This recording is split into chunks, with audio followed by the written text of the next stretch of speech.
এই মুহূর্তের সর্বশেষ আপডেট নিউজ নিয়ে আপনাদের সামনে হাজির হলাম। এখন শুনবেন সংবাদ শিরোনাম।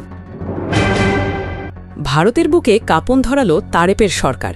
ভারত আমেরিকা ছেড়ে পাকিস্তান চীনের সাথে সামরিক গোয়েন্দা চুক্তি সই করল সরকার। আরও জানাবো, ধর্মীয় টার্গেটিং বন্ধে ভারতকে জামায়াত আমিরের আহ্বান। আপনারা দেখছেন লাইভ নিউজ বাংলা। এতক্ষণ দেখছিলেন সংবাদ শিরোনাম, এখন দেখুন বিস্তারিত। দক্ষিণ এশিয়ার ভূ রাজনীতির মাঠে এবার এক বড় পালাবদলের গল্প শুরু হচ্ছে, আর সবাই সেটা দেখছে। বাংলাদেশ অনেক বছর ভারতের ছায়ায় চলেছে, আর সেই বলয় থেকে ধীরে ধীরে বেরিয়ে এসে এখন নতুন সমীকরণে হাঁটছে, একদম অন্য পথে। বিশ্লেষকরা বলছেন, এই পরিবর্তন কেবল কূটনৈতিক নয়, বরং ভবিষ্যতের জন্য একরকম আত্মবিশ্বাসী সিদ্ধান্ত। পুরনো দিনের মতো ভারত কিংবা আমেরিকার দিকে শুধু চোখ রেখে নয়, বরং এবার চীন আর পাকিস্তানের সাথে কৌশলগত আর সামরিক সম্পর্ক গড়ে তুলছে সরকার। গত কয়েকদিনে যেসব ঘটনা ঘটে গেছে তাতে স্পষ্ট, ঢাকা আগের মতো নয়াদিল্লির দিকে চেয়ে নেই। ছেঁড়া মশারের সীমানা তারা নিজে থেকেই ভেঙে ফেলেছে।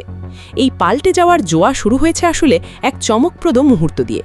শুক্রবার ঢাকার এক বিলাসবহুল হোটেলে মুখোমুখি বসেছিলেন বাংলাদেশের স্বরাষ্ট্রমন্ত্রী সালাউদ্দিন আহমেদ আর পাকিস্তানের স্বরাষ্ট্রমন্ত্রী সৈয়দ মোহসিন রাজা নাকভি। সবার সামনে তো ছিল মাদকদ্রব্য আর সাইকোট্রপিক উপাদান পাচার ঠেকাতে একটা চুক্তি। এই সমঝোতা পত্রটা দেখতে সাধারণ হলেও গভীরে আছে একেবারে অনন্য মাত্রা। গোয়েন্দা তথ্যের আদান প্রদান, যৌথ অভিযান, তদন্ত আর প্রশিক্ষণের ব্যাপক পরিকল্পনা। এখন থেকে দুই দেশ শুধু মাদক নয়, বরং আন্তদেশীয় অপরাধ চক্র, নতুন পাচার পথ অল মিলিয়ে গোয়েন্দা তথ্য একে অন্যের সাথে ভাগাভাগি করবে। দরকার পড়লে পরস্পরকে সরাসরি সহায়তাও দেবে, এমনকি কন্ট্রোলড ডেলিভারি অপারেশনও চালাবে। দুই দেশের গোয়েন্দা সংস্থা মিলিয়ে মাঠে নামবে। একই সাথে ট্রেনিং, বৈজ্ঞানিক গবেষণা, প্রযুক্তিগত দক্ষতা আর স্নিফার ডগের ব্যবহার সব আদান প্রদান হবে সরাসরিভাবে। চুক্তির মেয়াদ প্রথমে 10 বছর। এই সময় আদান প্রদানকৃত সব তথ্য শুধু দুই দেশের ভেতরে সীমাবদ্ধ থাকবে, বাইরে আর কারো সাথে ভাগ করা যাবে না। এভাবে গোপনীয়তার নিশ্চয়তা দিয়েছে। এই বদলের আরেকটা বড় দিক হচ্ছে, এই চুক্তিটা দিয়ে বিএনপি সরকার পাকিস্তানের সঙ্গে এক নতুন অধ্যায় শুরু করল। দক্ষিণ এশিয়ার রাজনীতিতে এমন পদক্ষেপ মানেই দ্রুত তোলপাড়। এতে করে রাতারাতি বলয়ের পালা বদল হবে কিনা সেটা সময় বলে দেবে। তবু সেনা বিশ্লেষকরা মনে করছেন, একই দিনে ঘটে যাওয়া আরেকটা ঘটনাও কম গুরুত্বপূর্ণ না। ভারতের পশ্চিম উপকূলে উড়িষ্যার এপিজে আব্দুল কালাম দ্বীপ থেকে ভারত উৎক্ষেপণ করেছে অগ্নি-4, এক মহাবিধ্বংসী লম্বা পাল্লার পারমাণবিক মিসাইল। ওই আগুনের গোলা বাংলাদেশের কোস্ট থেকেই দেখা গেছে। লোকজন ভাবতে শুরু করে, এটা আসলে একটা সামরিক বার্তা কিনা। ভারতের এই শক্তি প্রদর্শন, চীন পাকিস্তানের সাথে বাংলাদেশের নতুন বন্ধন কিংবা ভূ রাজনীতির টানাপোড়েন সবকিছু একসাথে মাথায় আসছে। এখন প্রশ্ন হচ্ছে, বাংলাদেশ কি সত্যিই ভারতের ছায়া ছেড়ে চীন পাকিস্তানের নতুন বলয়ে নিজেকে আরেকবার সাজিয়ে নিতে চায়? পূর্বের স্বরাষ্ট্রমন্ত্রী খলিলুর রহমান চলে গেছেন। তিনি অবশ্য চেষ্টা করতেন ভারতের বলয়ে বাংলাদেশকে ধরে রাখার, কিন্তু নতুন সরকার আর বিএনপি নিজেরা বুঝতে পেরেছে, ভারতের বা আমেরিকার ছাতা গায়ে ফেলে লাভ নেই। নিজেদের স্বার্থে আরও পরিণত আর সাহসী সিদ্ধান্তের সময় এসেছে।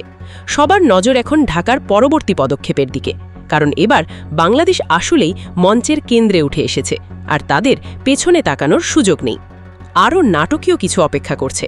2026 সালের জুন মাসে বাংলাদেশের রাজনীতি ও দক্ষিণ এশিয়ার ভূ রাজনীতি দুটোই এক নতুন মোড়ে ঘুরে যাবে।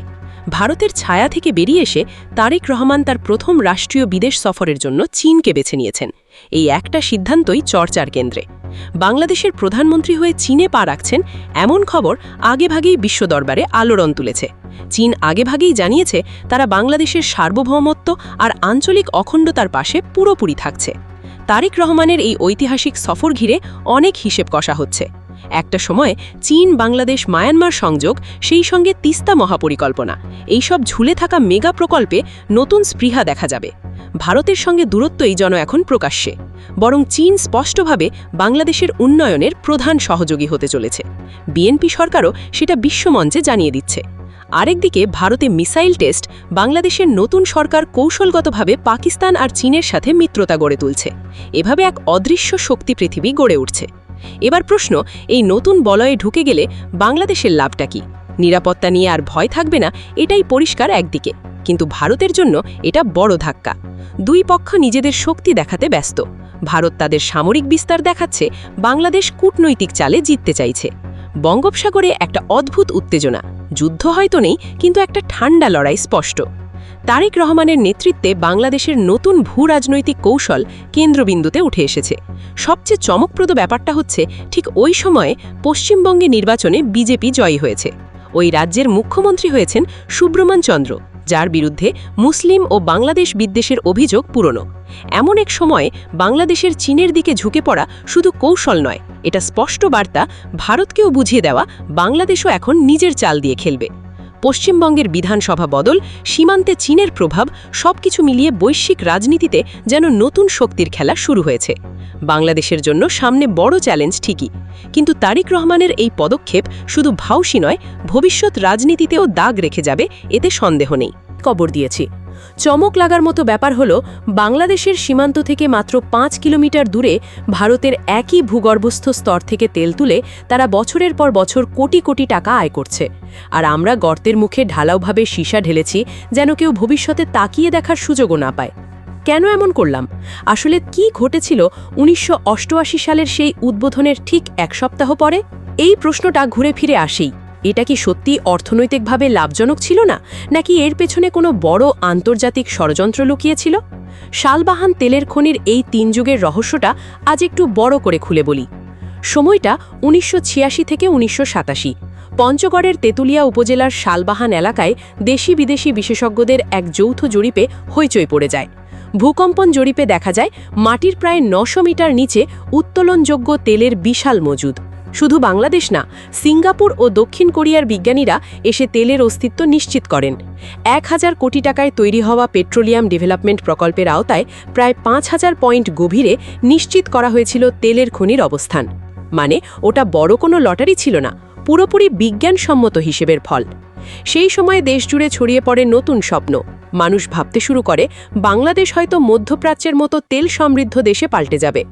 1988 সালে এই স্বপ্ন বড় হয়ে ওঠে। সরকার উদ্যোগ নেয় তেল তুলতে।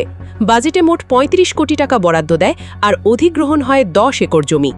ফ্রান্সের পরিচিত কোম্পানিকে তেল উত্তোলনের দায়িত্ব দেওয়া হয়। শালবাহানের মতো সীমান্ত গ্রামের মানুষ হঠাৎ দেখতে পেল, বিদেশি প্রকৌশলী আর বিশাল যন্ত্রপাতি হেলিকপ্টারে আসছে। কূপ খনন হয়েছে 12 ইঞ্চি ব্যাসের। পরিকল্পনার কোনো কমতি ছিল না। রাষ্ট্রপতি হোসেন মোহাম্মদ এরশাদ এসে 10ই মে আনুষ্ঠানিকভাবে খনন কার্যক্রম উদ্বোধন করেন। ঘোষণা দেন, শিগগিরই শুরু হবে তেল উত্তোলন। সবাই অপেক্ষা করে, আশায় বুক বাঁধে। কিন্তু তখনই গল্পের মোড়। উদ্বোধনের মাত্র 1 সপ্তাহের মাথায় এক অদ্ভুত ঘটনা ঘটে। স্থানীয়দের মতে, সেই সময় ভারতীয় একটি হেলিকপ্টার এসে প্রকল্প এলাকা পরিদর্শন করে, থেতে বাকি সবকিছু নাটকীয়ভাবে বদলে যায়। ফরাসি কোম্পানি, যেটা 2 বছর গবেষণা করে তেলের অস্তিত্ব নিশ্চিত করেছিল, তারা হঠাৎ ঘোষণা দিয়ে বসে, এখানে কোনো তেল নেই, বা তেল তোলা লাভজনক না। ওরা একেবারে সব কাজ গুটিয়ে নিয়ে যায়। কূপের মুখে টানা 3 দিন সিমেন্ট, পাথর আর সীসা ঢেলে স্থায়ীভাবে কাভার করে দেওয়া হয় শালবাহানের সম্ভাবনাময় খনিটি, যেন কেউ ভবিষ্যতে এখানে আর কিছু না করতে পারে। সরকারি ভাষ্য আর পেট্রোবাংলার মতে, সিদ্ধান্তের পেছনে অর্থনৈতিক যুক্তি। এই কূপ থেকে তেল তুললে ব্যয় এত বেশি হবে, আন্তর্জাতিক বাজারে সে তেলের দাম দিয়ে খরচ উঠবে না। এটা কাগজে কলমে মেনে নিতে পারেন অনেকে। খনি চালাতে বা খনন করতে সবার আগে সর্বশেষ আপডেট নিউজ দেখতে সাবস্ক্রাইব করে আমাদের চ্যানেলের সাথেই থাকুন। আমাদের নিউজ ভালো লাগলে লাইক, কমেন্টস ও শেয়ার করুন। ধন্যবাদ সকলকে।